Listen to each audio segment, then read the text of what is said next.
Now, we will be proud that there is a Filipino who is a full-time professor in a Canadian university on economics. He is actually our resident economist in SMNI, yung tinanggalan ng prangkisa. And whatever little I know about economics, I owe it to him. Dahil kada merong issue on economics, napakagaling niya mag-explain. Kaya sabi ko, Sandra, dahil magsosona na sa Tuesday, at ang economy ang unang-unang pag-uusapan, meron tayong sariling kontrasona, isang Pilipino, isang profesor ng economics sa Canada, wala pong iba kundi ang SMNI resident economist, si Dr. Bato.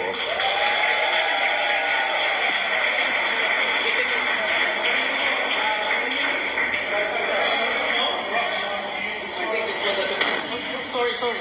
Alright. Okay, can you hear me? Alright, so magandang gabi po sa inyo lahat and thank you for giving me the privilege to speak here. Ang pag-uusapan natin mabilis lang kasi I know you wanna watch something, right? so habang sineset up nila yan, pag-usapan muna natin mabilis lang, kung gaano kapalpak ang gobyernong ito in terms of the economy. It's so bad, okay?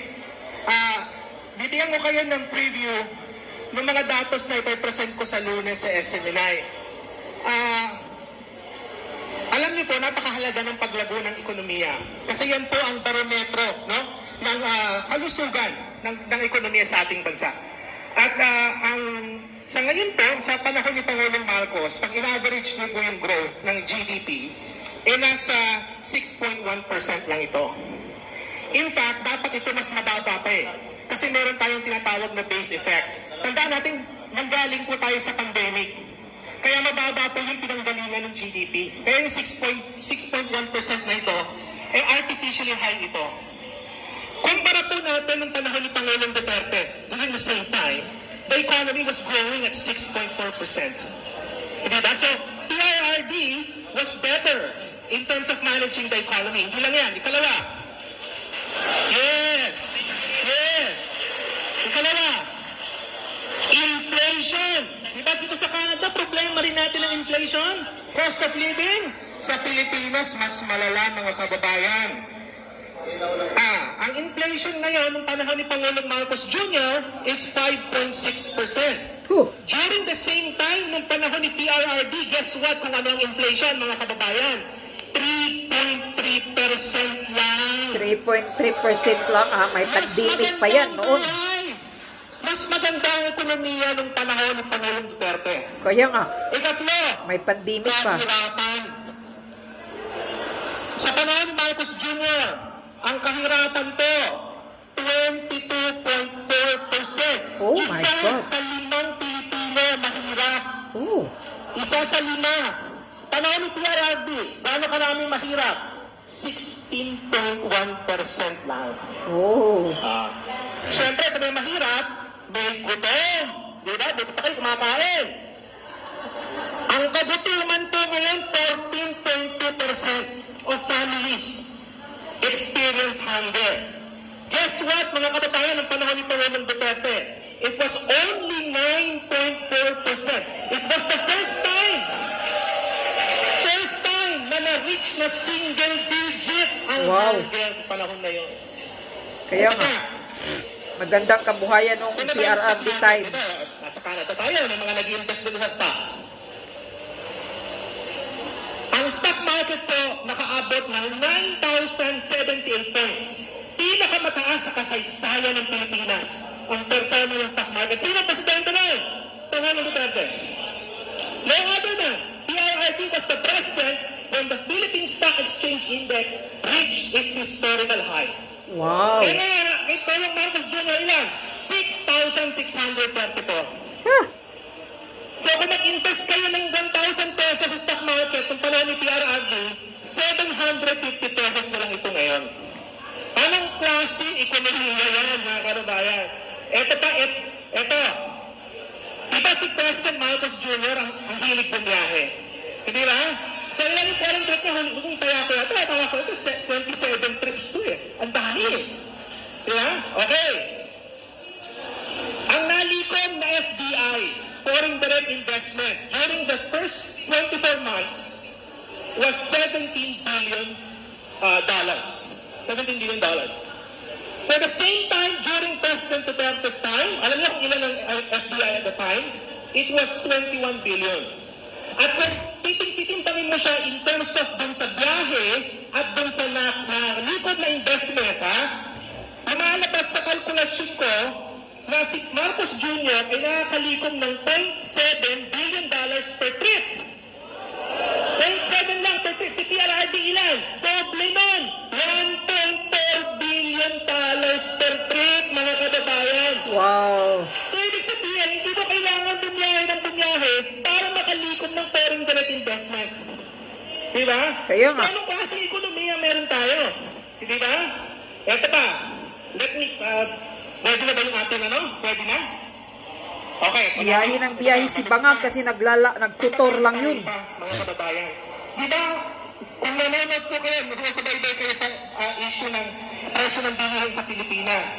Ang taripa sa bigas, binaba nila from 35% to 15%. Diba? Kasi nga gusto nila mangyari na ibaba yung presyo ng bigas. Wala bang garantiya, mga kababayan, na maibababa nito ang presyo ng bigas? Bakit? Yung produkto ng mga ibang agricultural products na gaya ng pork, fish, ng chicken, mababa ng taripa nila. Bakit yung manok ngayon, 250 pesos per kilo na? Hindi ba? So, ibig sabihin walang garantiya. Sinong panalo sa pagbaba ng taripa? Sinong panalo? Yung mga smugglers, yung mga middlemen, diba yung mga nasa gitna ng value chain. Talo ang consumer. Bakit? Kasi walang garantiya na maibababa nito ang presyo ng bigas. Correct. Ready na? Oh, gusto nila paakitin daw ako sa stage. So, walang garantiya, mga kababayan, na maibababa nito ang presyo ng bilihin. At sinong panalo dito? Yung mga smugglers, yung mga traders, yung mga middlemen, mga smugglers. Silang panalo dito. Talo taong bayan. Sinong panalo pa dito? Si Marcos Jr. Kasi gusto nila magkaroon ng paggalaw sa presyo. Eh, magkakaroon naman po talaga ng paggalaw yan. Pero, that is not the permanent solution sa aso ng agrikultura sa Pilipinas. Correct. Pero kasi tayo band-aid solution. The permanent solution for agriculture is to actually put in investments, pang-irrigation, suporta sa mga magsasaka, pang-increase sa productivity ng agriculture sector. Gaano karami ang ayuda na pinamigay? 500 billion! 500 billion. Imagine if all of that ayuda was put in our agriculture sector, wala sana tayong problema ngayon in terms of food security. Correct. Correct. Hindi tugma yung priority. Ano ko kung sinisilip eh. Hindi tugma yung priority, di ba? Ito pa, foreign policy. Yung ating foreign policy, specifically with respect to China, hindi po siya tugma sa Philippine Development Plan. Ako po kasi isang development economist po ako eh. Ayan po ang aking pinag-aaralan. Dito po ako nag-doctorate sa Canada ng economics, mga kababayan. Salamat sa Canada, pinaaral po ako ng libre. Ising ko wala akong binayaran. At naging economist din po pala ako sa Government of Ontario. So, economist po ako sa Canada. Nagsimula po ako bilang isang economist as ang intern sa NEDA sa Pilipinas noong late 1990s. Doon po ako nagsimula. Pero anyway,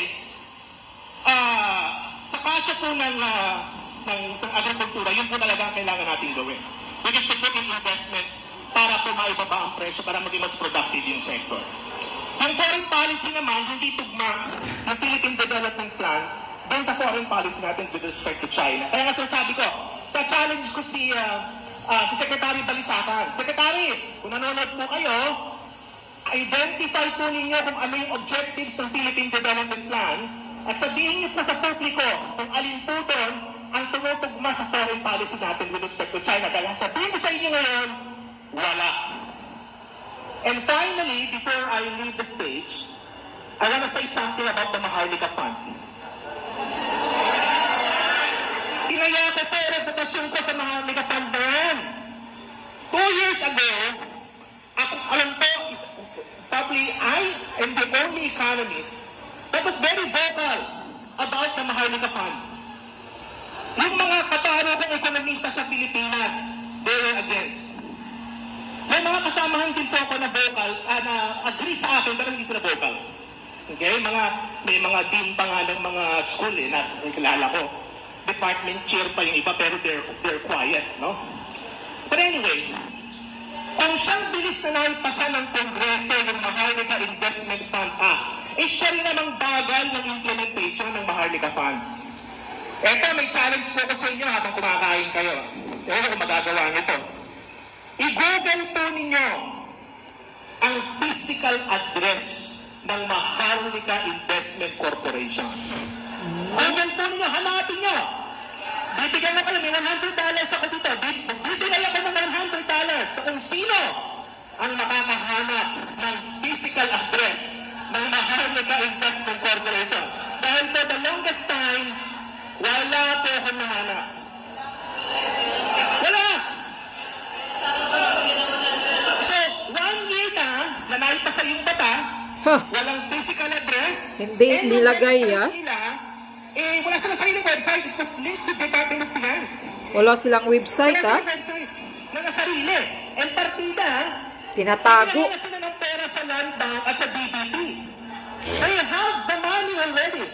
How come nasa ng physical address ng fund? So the other day, merong persona, nanood ako ng in-interview si CEO Consing.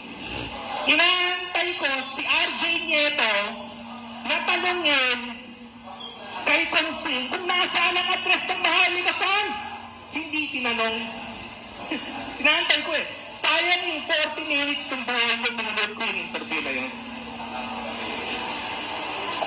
And before I go, the government is mandated by law to issue reports as to what is going on with the Maharlika Fund. Correct. In fact, under the Maharlika Investment Fund Act, they have to submit semestral reports. Ilan ba yung semestral? Dalawa, di ba? So they have to submit semestral report. Hanggang ngayon, walang semestral report. Oh, The yeah? Maharlika Investment Fund is subject to what we call the Santiago Principles. In fact, the Santiago Principles, yan po ay mas stringent yan kesa dun sa mga safeguards na nilagay nila sa Maharlika Investment Fund Act. And I was even suggesting sa mga interview ko noon to put more transparency measures. And finally, bakit pa pinangalan nilang Maharlika yan? Hindi ba? So ako potential investor. Nag-Google ako, gusto ko mag-invest sa Maharlika Fund. Nag-Google ako, Maharlika, sino nakita nila? Si Maharlika Berjatera. So yun, I mean, the most vocal critic of the government named for the Maharlika Fund. Kaya nga, I would advise, if President Sara would be our next president, i-told muna yung Maharlika Fund and then we go back to the drawing table to redesign the fund. My God. Because I think it's not going to serve our best interest. So anyway, thank you for the time and thank you to both of you for coming to Canada, for coming to Vancouver to speak to us. It's an honor and a unique privilege, distinct privilege to have you both with us.